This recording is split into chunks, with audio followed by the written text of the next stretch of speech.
Tehran ने अपनी मिसाइलें लोड करके इजराइल को फिर से जवाब देने की तैयारी कर ली है।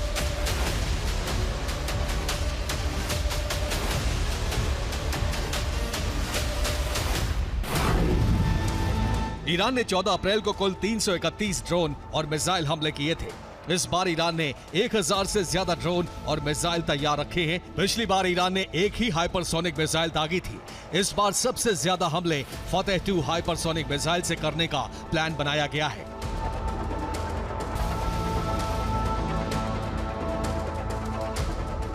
हाइपरसोनिक मिसाइलों से हमले का मतलब होगा सभी एयर डिफेंस सिस्टम का फेल होना, और इस बार युद्ध में रूस खुलकर ईरान के साथ खड़ा हो गया है।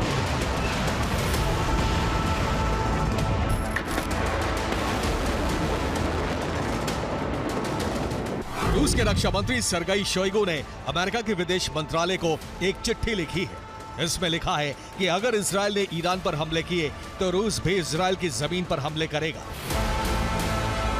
डिप्लोमेसी की भाषा में इतने सपाट और सीधे बयान कभी नहीं दिए जाते। मतलब साफ है कि ईरान पर हमले की सूरत में रूस भी अरब युद्ध में उतरने की तैयारी कर चुका है।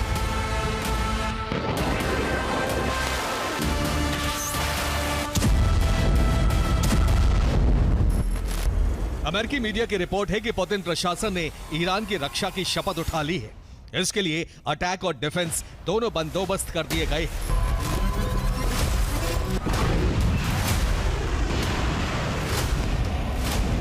इस रिपोर्ट में कहा गया है कि इजराइल के हमले रोकने के लिए रूस भी तैयार हो चुका है।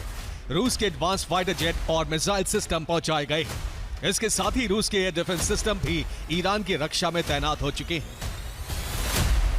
रूस ने बीते 2 दिन में ईरान के लिए बड़ी सामरिक तैनाती की है। रूस के सीरिया बेस से लेकर ईरान की धरती तक तैनाती हो चुकी है।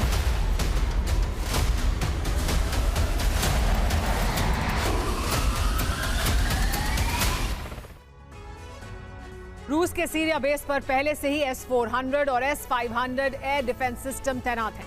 इनकी रेंज 400 से 600 किलोमीटर तक है। S-500 सिस्टम में स्पेस सैटेलाइट गिराने की क्षमता भी है। इसके साथ ही रूस के युद्धपोत ईरान पहुंच चुके हैं। इन युद्धपोतों से रूस ने एयर डिफेंस सिस्टम ईरान पहुंचाए हैं। रूस ने 3 तरह के एयर डिफेंस सिस्टम ईरान पहुंचाए हैं। इनके जरिए ईरान में 3 लेयर डिफेंस सिस्टम सुरक्षा तैनात हो चुकी है। पहला डिफेंस सिस्टम है टॉर। ये एक mobile tracked air defence system है जिसकी रेंज 16 किलोमीटर तक होती है।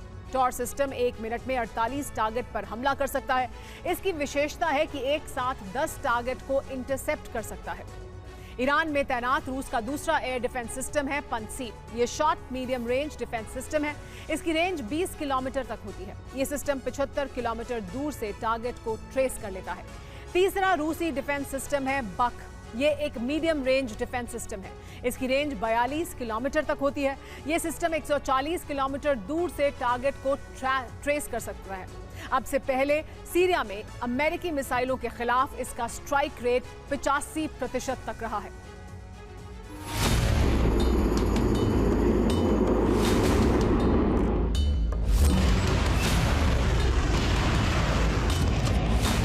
इन डिफेंस सिस्टम की तैनाती के साथ साथ ईरान ने मिसाइलों की 3 लेयर और ड्रोन की 4 लेयर तैनाती भी कर दी।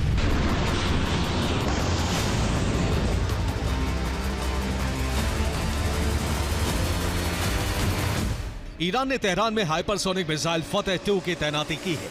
इसके साथ ही इस्फहान परमाणु केंद्र पर भी हाइपरसोनिक मिसाइल तैनात की गई है। करमन शहर में बैलिस्टिक मिसाइलें हमले के लिए तैयार हैं। इसके अलावा बैलिस्टिक मिसाइलों की एक खेप नतांज में लगाई गई है। फारूक शहर, मशाद और शिराज में क्रूज मिसाइलें तैनात की गई हैं। इसके अलावा हमदान, बुकान, तबरीज में कामिकाज़े ड्रोन हमले के लिए तैयार हैं। ईरान ने ऐलान कर दिया है कि इजराइल ने अगर हमला करने की कोशिश की तो चंद सेकंड के भीतर ही पलटवार शुरू हो जाएंगे।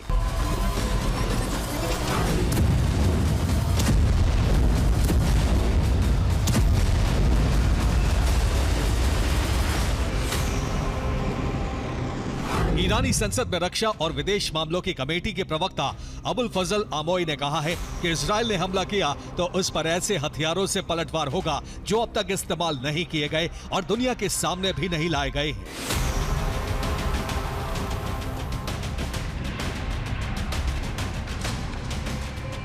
इस बयान से संकेत मिलते हैं कि शायद ईरान परमाणु बम बना चुका है और उससे हमले की तैयारी भी कर चुका है।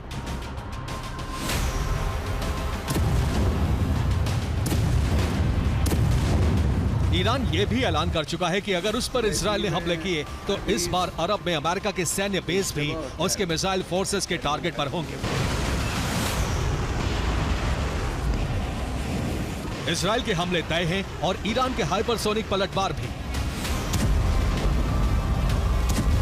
इसीलिए अरब में महासंग्राम छिड़ने की आशंका